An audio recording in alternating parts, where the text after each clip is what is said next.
recipe. And it takes all the basics that you know in a homemade Play-Doh. We have flour, salt, some vegetable oil, and then for coloring, we're gonna use Kool Aid packets. Now Kool Aid packets are really awesome because not only do they give you a great smell and some vibrant color, but the first ingredient in every flavor is citric acid. And you need an acid to make the Play-Doh stretchy and yet firm. Otherwise your dough is going to be like not Play-Doh, it's going to be pie dough. And that's just going to be crumbly and fall apart. If you do not use something like Kool Aid with the citric acid in it, you can use cream of tartar. Now, this is kind of an expensive ingredient because you need 2 tablespoons of cream of tartar to make a basic cup of Play-Doh. And this is a $4 bottle, so I'm not sure. I'll have to do the math later and see how many packages of Play-Doh you would get out of a $4 bottle. These are 33 cents at Dearborg's, which for those of you who are not from St. Louis is a really nice grocery store. So let's get started here. Now this is also going to be a no-cook recipe. We're going to do it all here and in my microwave. So we're going to start with the dry ingredients.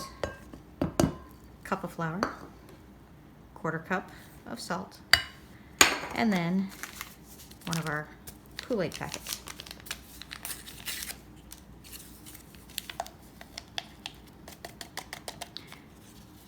Oh, and also I checked it out. You could probably use, it doesn't need to be brand name Kool Aid,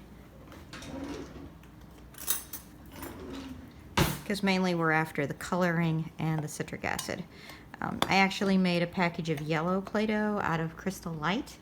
Not exactly the cheapest thing, and it didn't smell all that lemony. So, anyway, so we've stirred this together. Now the next ingredient is we need our liquids.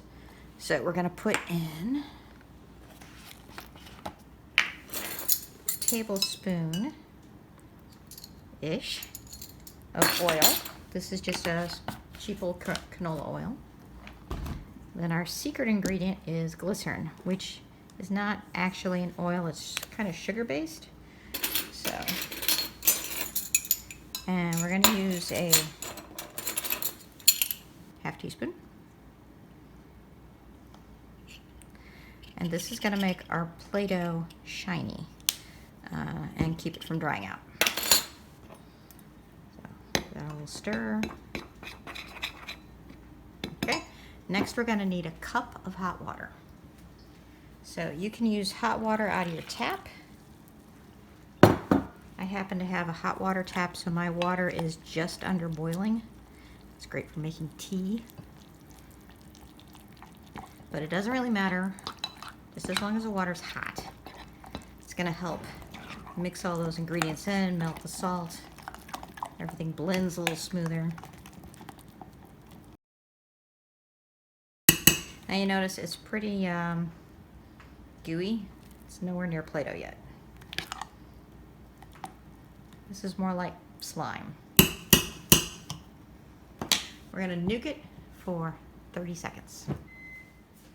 Okay, that's 30 seconds. And what we've got here is pretty stiff. Yeah, that's nowhere near Play-Doh yet.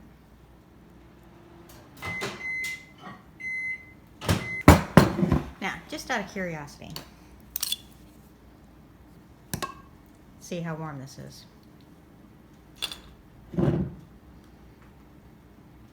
Okay, can you see that? Yeah. Okay, so after microwaving it, this Play-Doh is 156 degrees, which is like the temperature of cooked meat. So, yeah, don't let your kids play with this just yet. I don't have any problem working with it, but I'm a grown-up and my fingers are tough. Okay, now you don't want to just dump it out on your counter. Ugh. I'm going to use a silicone mat. This is a baking mat for, like cookies and stuff.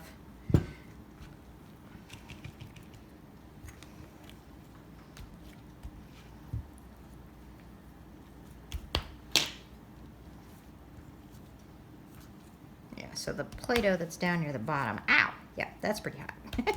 So if you don't want to burn yourself, you might want to let that sit just a little bit longer. Anyway.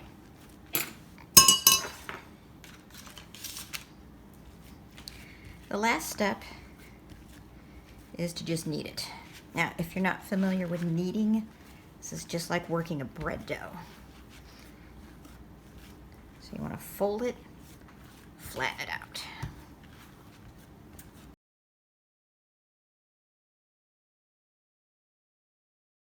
All right, so that is Play-Doh.